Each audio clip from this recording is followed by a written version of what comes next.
श्री स्वामी समर्थ. स्वागत आहे तुमचं माझ्या मराठी यूट्यूब चॅनलवर. श्रावण महिन्यातील दुसरा श्रावणी सोमवार आहे 12 ऑगस्ट 2024 रोजी. भगवान शंकरांना अभिषेक अतिशय प्रिय आहे. यामुळे आपण वेगवेगळ्या पदार्थांनी भगवान शंकरांच्या पिंडीवर अभिषेक करत असतो. कुणी पाण्याने अभिषेक करतं, तर कुणी पंचामृताने अभिषेक करतं. तर काही जण पंचामृतात जे पदार्थ वापरले जातात, जसं की दूध, दही, तूप, मध, साखर, हे 5 पदार्थ एकत्र न करता वेगवेगळे घेऊन स्वतंत्रपणे अभिषेक करतात. तर काही जण फक्त दही भाताचं लेपन करतात. भगवान शंकर भक्तांसाठी अशी दयाळू देवता आहे की तुम्ही भक्तिभावाने फक्त पाण्याने जरी शिवपिंडीवर अभिषेक केला तरी ते खुश होतात, प्रसन्न होतात. 12 ऑगस्टला दुसरा श्रावणी सोमवार आहे. जसं आपण पहिल्या श्रावण सोमवारी भगवान शंकरांच्या पिंडीवर अभिषेक केला, अगदी तसाच आपल्याला दुसऱ्या श्रावण सोमवारी सुद्धा भगवान शंकरांच्या पिंडीवर अभिषेक करायचा आहे. पहिल्या श्रावण सोमवारी आपण तांदळाची शिवामूठ अर्पण केली. आता दुसऱ्या श्रावणी सोमवारी आपल्याला तिळाची शिवामूठ अर्पण करायची आहे. यासोबतच आपल्याला पाण्यामध्ये तीळ टाकून त्या पाण्याने शिवपिंडीवर अभिषेक करायचा आहे. यासाठी एका तांब्यामध्ये पाणी घेऊन त्यात तीळ मिक्स करावेत आणि त्या पाण्याने शिवपिंडीवर अभिषेक करावा. अभिषेक करत असताना तुम्ही रुद्रपठण करू शकता, शिवमहिम्न स्तोत्र म्हणू शकता, शिवगायत्री मंत्र म्हणू शकता किंवा महामृत्युंजय या मंत्राचा तुम्ही मंत्रजाप करू शकता. यापैकी कोणतीच सेवा करणं जर तुम्हाला शक्य झालं नाही तर तुम्ही ओम नमः शिवाय, ओम नमः शिवाय या मंत्राचा जप करू शकता. असं म्हणतात की पुरुषांनी ओम नमः शिवाय या षडाक्षरी मंत्राचा जप करावा आणि महिलांनी नमः शिवाय या पंचाक्षरी मंत्राचा जप करावा. तर अशा प्रकारे शिवपिंडीवर अभिषेक करून झाल्यानंतर नेहमी आपण काय करतो, आपण शिवपिंडीची पूजा करतो. म्हणजेच आपण शिवपिंडीवर भस्म अर्पण करतो किंवा मग फळ फूल अर्पण करतो, बेलपत्र अर्पण करतो. तर ही पूजा करण्याआधी आपल्याला या दुसऱ्या श्रावणी सोमवारी शिवपिंडीवर एका खास पाण्याने अभिषेक करायचा आहे.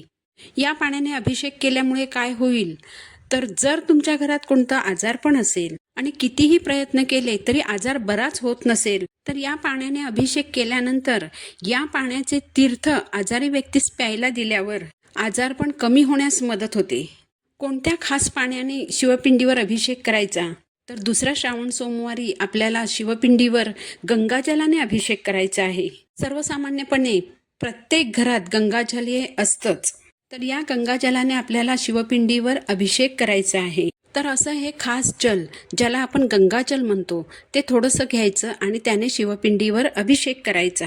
पण जर तुमच्याकडे गंगाजल नसेल तर तुम्ही थोडंसं स्वच्छ पाणी घेऊन त्याने शिवलिंगावर अभिषेक केला तर ते पाणी गंगाजला इतकंच पवित्र समजलं जातं.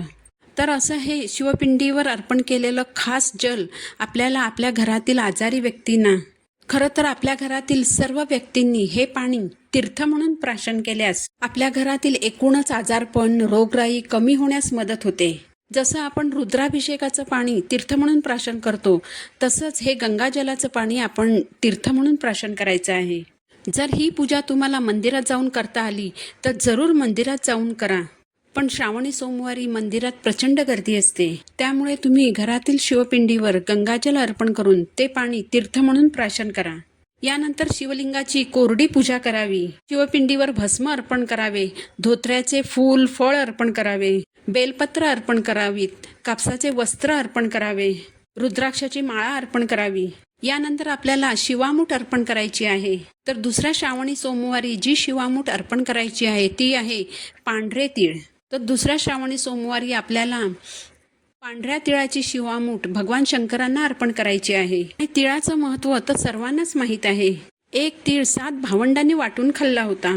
म्हणजे जे आपल्याकडे आहे आणि ज्याची आपल्याला गरज आहे तरी देखील त्यातलंच थोडंसं बाजूला काढून ते दान करायची वृत्ती आपल्याला आपल्या अंगी बाणवायची आहे. याचबरोबर भगवान शंकरांच्या जितक्या जमतील तितक्या जास्तीत जास्त सेवा करायच्या. तर शिवलीलामृत या ग्रंथातील 11वा अध्याय पठण करावा, महामृत्युंजय मंत्राचा जप करावा, शिवपंचाक्षरी स्तोत्र म्हणावं, शिवस्तुती म्हणावी.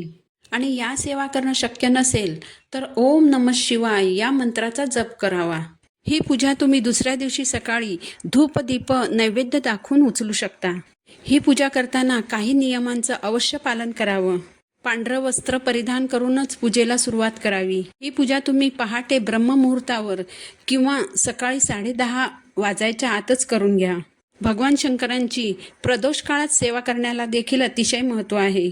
ज्यांना श्रावणी सोमवारचा उपवास करणे शक्य नाही त्यांनी उपासना मात्र अवश्य करा. भगवान शंकरांचा उपवास जर केला तर तो बिनमिठाचा केला जातो. त्यामुळे उपवास करणाऱ्या व्यक्तीने स्वतःची प्रकृती सांभाळूनच उपवास करावा. ज्यांना शिवलीलामृताचं पारायण करणं शक्य नाही त्यांनी 11व्या अध्यायाचं जरूर पठण करावं. यामुळे आपल्याला रुद्रपठण केल्याचं पुण्य मिळतं.